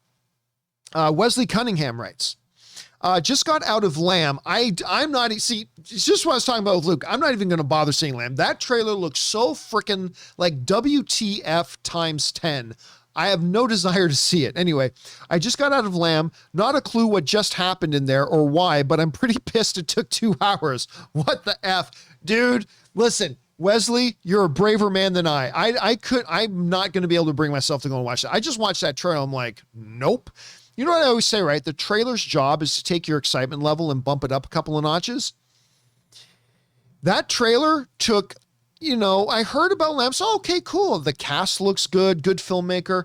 I saw the trailer and it's like, boom, it buried any desire of me to see the movie. So I have no interest in watching it. So thank you, Wesley, for taking the bullet for all of us. All right. Next up, Ryan Lohner writes, I just saw another entry in the amazing movie that I can never watch again club. The film that introduced us to Al Pacino, Panic in Needle Park. I totally forgot about that movie. One of the most brutally real portrayals of drug addiction ever. Okay, so that movie is a little bit before my time. Like that movie came out before I was born. But I remember watching it, I think not long before I moved to LA. And yeah, it's really disturbing. I mean, it's so I don't even know if I like it. It's basically, so like there's this couple, I can't remember what the name of the couple is, but anyway, they constantly go, it takes place in New York City and they're constantly going to the park to shoot up. That's where it's rough. Now I only saw it the once and it was a long time ago, but yeah, that one was rough. I don't think I could watch that again. All right. So I'm with you on that one, Ryan. All right. Next up, Jonathan writes, on the heels of Eternals having a low but still fresh score on Rotten Tomatoes compared to past and more recent MCU films, should the movie dip to rotten, does this spell the beginning of the end for the MCU? Oh God, Jonathan, the end of the MCU, or is it still too soon to call anything? Look, like I just said, even if this ends up being bad, and I think this is a very good movie, and the majority of people who've seen it think it's a very good movie. Not everybody, less than normal for an MCU film, absolutely. But even if it drops into rotten rating and all that, and let's say it turns out to be an L, there's still 23-3. Does one bump in the road spell the beginning of the end for the MCU? Look, did Iron Man 2 spell the beginning of the end for the MCU? No. Did Thor: The Dark World spell the beginning of the end for the MCU? No. We're just coming off a magnificent win with Shang-Chi. And I don't consider Eternals a road bump at all. And again, we got to wait to see what the audience scores on it are. But right now, the critics' scores are solid. Not as fantastic or great as an MCU film is traditionally ranks in at. But again, I'm going to be very curious to see the audience scores. And I don't know what they're going to be, but I'm interested to see it. But even if this one ends up being an L, which I don't think it will, but even if it does, no, the third L out of 26 does not spell the beginning of the end. Because don't forget this. Soon after this, we've got Spider-Man No Way Home coming, which while technically a Sony movie, it is made by Marvel and it's in the MCU. And we got Doctor Strange in the Multiverse of Madness coming. And like, so no, that is, again, our culture of, what have you done for me lately? It's like, yeah, you've done all this, but 5 minutes ago you did that. That means you're no good at this anymore. It's like, oh, guys, come on. Give me. Anyway, next up, Ben Rayner writes, hey, John, happy Wednesday. Thank you so much, Ben. I just watched the best B movie I've seen, Eight-Legged Freaks. Oh, that's got Courtney Cox's, why am I forgetting Courtney Cox's ex-husband's name? And he was the WCW world champion, David Arquette was in Eight-Legged Freaks. This movie is amazing. Instant top 15 for me. Spider punches out a dude. Love it. 4.95 out of 5. What are your thoughts? Curious to hear. Thanks for bringing on the filthy. I ain't going to lie to you, Ben. I thought that movie's terrible. And not even so bad it's good terrible. Yeah, I'm not a fan of Eight-Legged Freaks. But hey, listen, dude. I could totally see how somebody would watch that and have a lot of fun with it. So if you enjoyed it, that is awesome. All right. Next up. Bernie Palafox writes, good day, John. And good day to you, Bernie. Love you and Rob. I'm sure he'd love to hear that. Question. I can't help but get the feeling that Marvel's Eternals is going to be a Man of Steel situation. Man of Steel was ahead of its time. What do you think? Rotten Tomatoes score went down. Yeah, again, there's obviously a massive difference between Man of Steel and Eternals. Man of Steel was the first entry into the DCU. The Eternals is coming in as film number like 26, 25, 24, 26, 27, something like that. So it's also the biggest challenge for it, I believe, is the fact that it is the first MCU film that is really not an MCU film.